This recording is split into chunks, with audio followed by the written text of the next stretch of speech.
মা, রাতে রুটি বানাচ্ছ যে? কাল ভোট আম্মা, সকালবেলা যাতে দেরি না হয়ে যায় সেজন্য রাতেই সকল নাস্তার ব্যবস্থা করে রাখছি। আমিও কিন্তু ভোট দিতে যাব। অবশ্যই। তাহলে আমি একটু হাতে হাত মিলাই।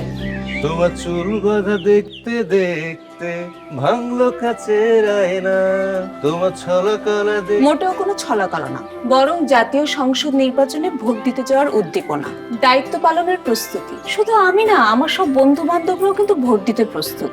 আর তুমি কি জানো, আমাদের দেশে নারী এবং পুরুষ ভোটার প্রায় সমান, তাই নারীর অংশগ্রহণ ছাড়া নির্বাচন অসম্পূর্ণ। যেমন তুমি ছাড়া আমার সংসার অসম্পূর্ণ। বলেন ভাবি, ভাবি তুমি কি ভোট দিতে বের হয়েছো? জি ভাবি, ভোট দিতে যাচ্ছি। দাঁড়াও ভাবি, আমিও যাব।